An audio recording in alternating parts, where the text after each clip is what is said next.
Fala pessoal, seja bem-vindo a mais uma aula de Química e nessa aula de hoje nós vamos calcular a entalpia através da lei de Hess. Muitas reações químicas ocorrem de maneira muito rápida, outras ocorrem em várias etapas. E Hess percebeu que a variação da entalpia de uma reação química depende apenas dos estados inicial e final, não importando o caminho da reação. Então, se nós temos aqui um reagente A, e nessa reação de transformação de produto D está envolvida uma variação de entalpia ΔH. Hess percebeu que se essa reação não acontecesse de forma direta em uma única etapa, ela poderia acontecer no reagente A, dando um produto B, que por sua vez dá um produto C e que chega até o produto final D. A variação da entalpia ΔH da reação de A a D pode ser calculada através da soma de ΔH1, ΔH2 e ΔH3. Como organizar as equações fornecidas? Então, primeira coisa, nós vamos observar a equação que se deseja calcular o ΔH e escrever os reagentes e produtos no mesmo lugar e com as mesmas quantidades. Depois, se eu inverter a equação, também tenho que inverter o sinal do ΔH.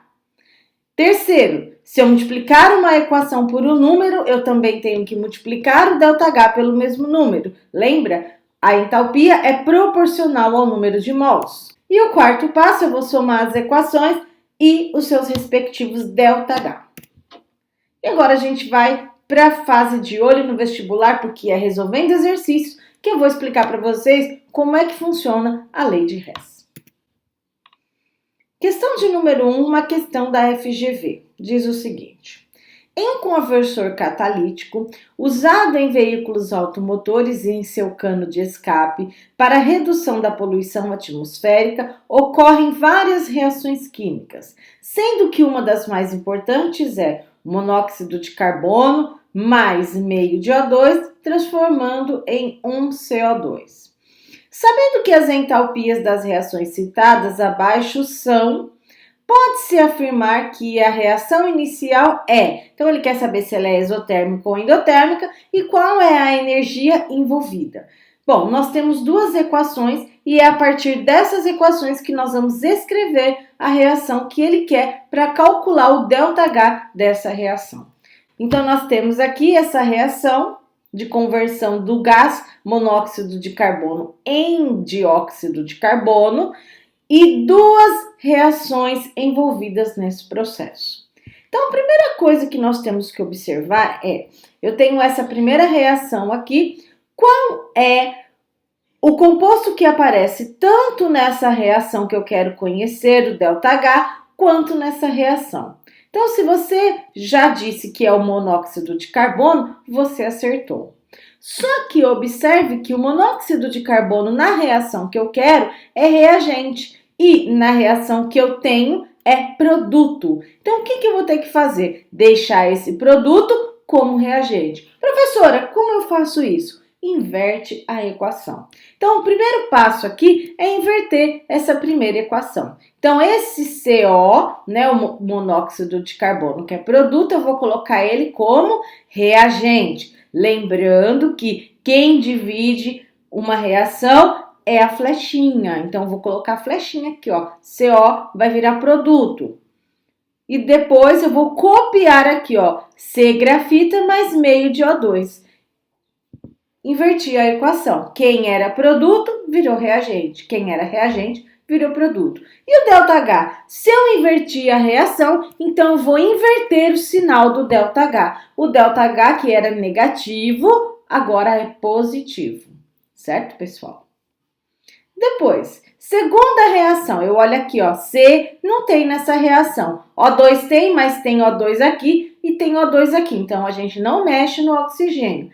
Quem é a substância que está aqui e também está aqui? É o CO2, o dióxido de carbono, certo? Se eu olhar na primeira reação, o CO2 é produto e nessa também. Então, simplesmente eu copio. Observe que aqui só tem um mol de CO2 e aqui também tem um mol de CO2. Copia a reação. Então, C mais grafita mais O2 forma CO2. E o ΔH, copio e mantenho o sinal tudo igual. E agora, professora, o que a gente faz? Soma as duas equações. Então, nessa soma de equações, eu vou cancelar aquilo que foi produzido numa reação e consumido em outra reação. Por exemplo, o carbono grafito aqui, ele é produto da primeira reação, mas na segunda ele é reagente. O que eu entendo disso? Que ele foi produzido na primeira reação e consumido na segunda etapa. Então, eu vou cortar o C grafita. Então, aqui nós temos meio de O2 sendo produzido e 1 mol de O2 sendo consumido. Então, se eu pegar esse mol de O2 que foi consumido e retirar o que foi produzido, então eu vou ter uma sobra de meio mol de O2. Gente, 1 menos meio é meio. Então, o que sobrou que eu não cortei? O CO, mais o quê? Ó, presta atenção, hein? CO tá antes da flecha. E o O2 também. Então, aqui vai ser mais meio de O2. Formando, agora sim, flechinha, ó, quem que sobrou do outro lado? CO2. Nossa, professora, a reação que a gente queria. Exatamente, pessoal. Eu obtive aqui a mesma reação que eu quero calcular o ΔH. Esse é o objetivo. E agora eu vou fazer a soma dos ΔH. O ΔH final vai ser 94,1 menos 26,4. Vai dar 67,7 quilocalorias. O que? Negativo. Tá certo, pessoal? E assim a gente chegou nessa resposta. Vamos assinalar a alternativa correta agora? De volta ao enunciado, nós temos que essa reação é uma reação exotérmica. Por quê, professora? Porque ela libera calor. Como eu sei? ΔH negativo. Então, ela é uma reação exotérmica e libera 67,7 quilocaulos por mol de CO2 produzido. Tá certo, pessoal? Fácil? Muito fácil. Questão de número 2, Universidade Federal do Triângulo Mineiro. A fermentação e a respiração são processos pelos quais uma célula pode obter energia. Nas equações abaixo estão apresentadas as duas reações citadas e as energias correspondentes. Utilizando os dados apresentados nas equações, pode-se determinar que a variação da entalpia da queima completa de 1 mol de etanol. Então, eu tenho aqui, primeiro, a reação de fermentação, a glicose virando etanol e gás carbônico. Depois, tenho aqui a glicose mais oxigênio, formando CO2 e 6 águas, é o processo de respiração. Ele quer saber a variação da entalpia da queima completa de 1 mol de etanol. Primeira coisa que eu preciso fazer é escrever a reação da queima completa de 1 mol de etanol. Então, primeira coisa, combustível, etanol. O que eu preciso para ter uma queima? Se você respondeu oxigênio, você acertou. Então, o oxigênio é o comburente, aquele que mantém a combustão. Então, combustível, comburente, quais são os produtos dessa reação? Gás carbônico e água. Então, nós queremos aqui o ΔH dessa reação. Mas tá certo, professora? Já tá pronto? A resposta é não. Eu preciso balancear essa equação. Aqui eu tenho, por exemplo, 2 átomos de carbono entrando. E eu vou ter que ter, então, 2 átomos de carbono saindo. Eu vou multiplicar o gás carbônico por 2. Lembrando que essa reação de combustão, pessoal, as reações de combustão são muito importantes e a gente precisa saber escrever e balanceá-las. Aqui eu tenho 5 hidrogênios mais um, total 6 hidrogênios. Então, 6 hidrogênios estão entrando, vão ter que sair 6 hidrogênios aqui na água. Só que na água eu tenho 2 átomos de hidrogênio. Então, nós vamos fazer 6 dividido por 2, que vai dar 3 mols de água. E por fim, nós vamos balancear o oxigênio. Vamos contar quantos O saíram para saber quantos são necessários entrar. Então, nós temos aqui 2 vezes 2, 4 oxigênios que vêm do gás carbônico. E 3 vezes 1, 3. Total de oxigênios, 7. Então, 7 saíram, 7 vão ter que entrar. Observe que o etanol já tem um oxigênio, então 7 menos 1, 6. Aqui, então, vão ter que vir 6 oxigênios do ar. Então, 6 dividido por 2, 3. Porque 3 vezes 2 dá 6. E eu acabei de fazer o balanceamento da equação. E agora que nós acabamos de balancear, nós vamos utilizar a lei de Hess para calcular o que o exercício quer, a variação da entalpia da queima do etanol. Bora lá então. As duas reações envolvidas no processo foram dadas no exercício. Então eu tenho aqui a primeira fermentação e a segunda respiração. Então nós vamos fazer como fizemos na questão anterior, observar aonde estão os participantes da reação.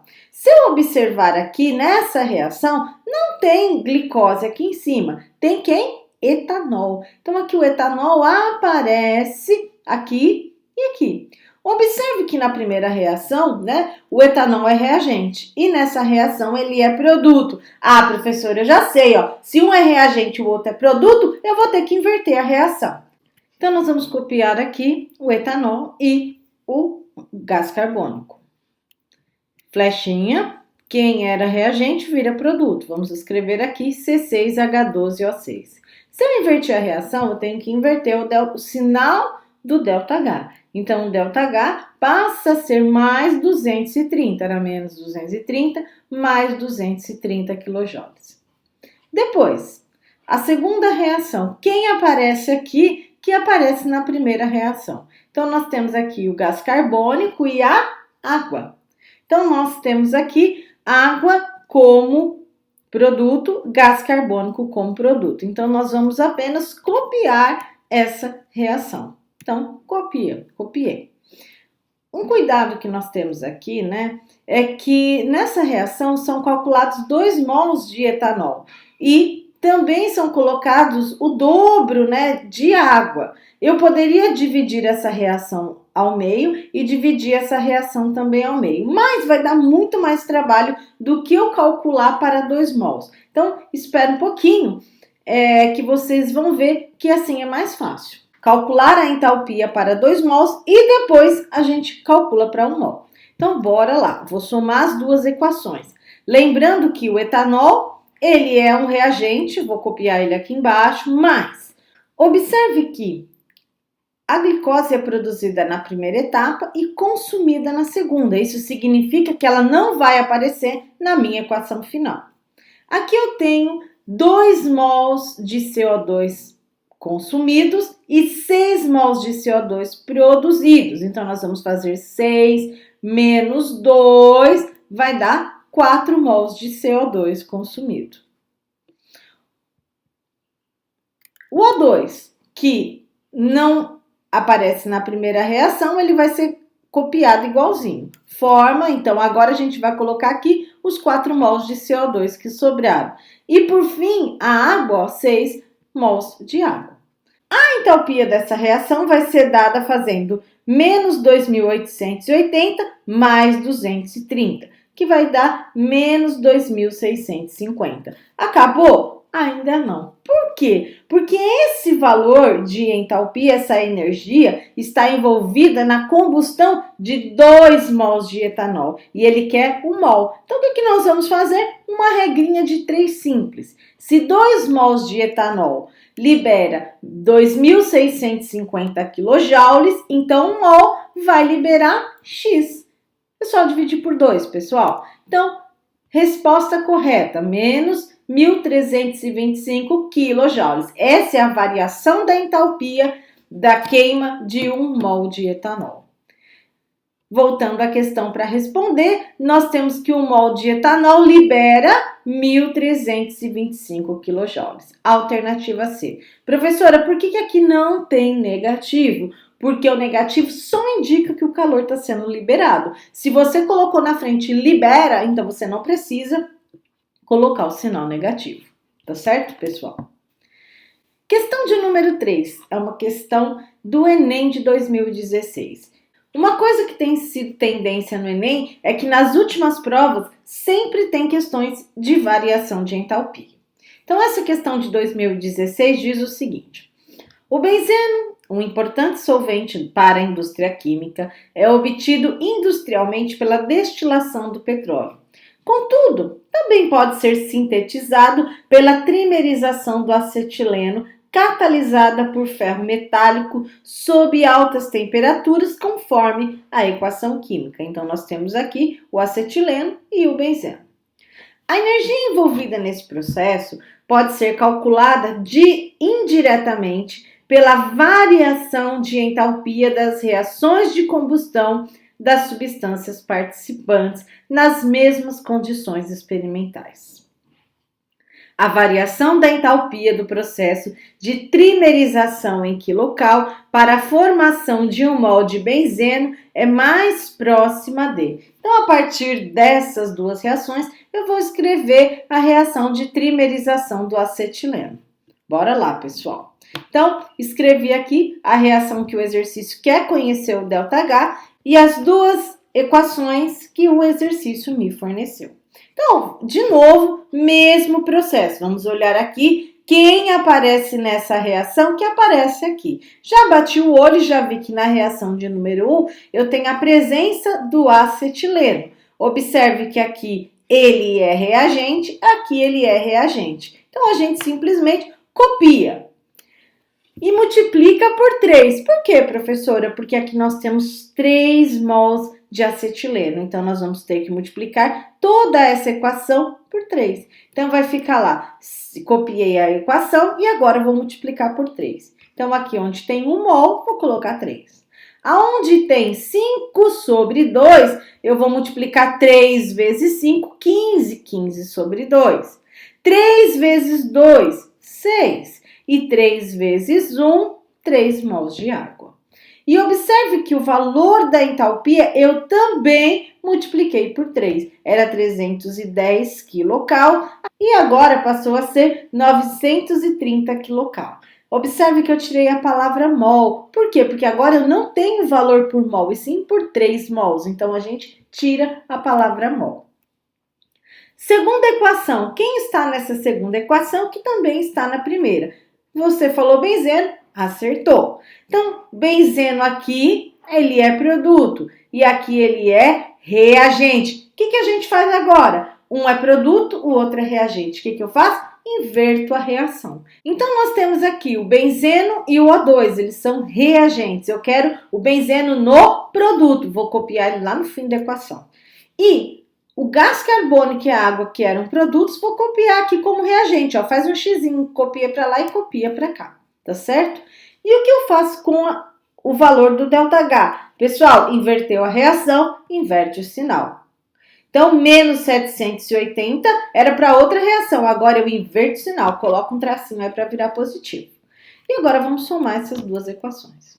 É claro que quando a gente está no Enem, a gente não vai ficar corta reagente e corta outro reagente, produto. A gente vai chegar nesse ponto e vai fazer simplesmente o cálculo da entalpia. Então, o cálculo da variação da entalpia, menos 150 quilocauls. Mesmo porque depois que você aprender a fazer a lei de Hess com destreza, é muito fácil de você olhar na própria equação o que tem que ser feito. Se tem que ser copiado, se tem que ser invertido, se tem que ser multiplicado a equação, tá? Mas aqui, é claro que a gente vai concluir a questão e o fato de você cortar as quantidades de reagentes e produtos que são produzidos e são consumidos te dá segurança para ter certeza que você acertou o valor da entalpia. Então, aqui nós temos o 3C2H2, que é lógico, não vou cortar porque ele é reagente da minha reação. Mas aqui eu tenho 15 meios de O2 sendo consumidos. Olha lá, gente, 15 meios de O2 foram produzidos. Corta, eles não participarão lá na reação final. Depois eu tenho aqui, ó, 6 CO2 sendo produzido, 6 CO2 consumidos. Corta também. 3 águas sendo produzidas, 3 águas sendo consumidas. Corta fora. O que sobrou? A equação que eu queria. 3 mols de acetileno dando benzeno. É isso aí, pessoal. A lei de Hess é muito fácil. Pode parecer complicado por conta das fórmulas, mas se você olhar a fórmula e você simplesmente comparar e depois escrever a equação como o exercício quer, você chega facilmente na variação da entalpia. Então, nós podemos dizer aqui, né, que a variação da entalpia do processo de trimerização em quilocal para a formação de um molde benzeno é mais próxima de menos 150. Certo, pessoal? Alternativa B. E, pessoal, por hoje é só. Se você tem dúvidas e sugestões, entre em contato. Tchau!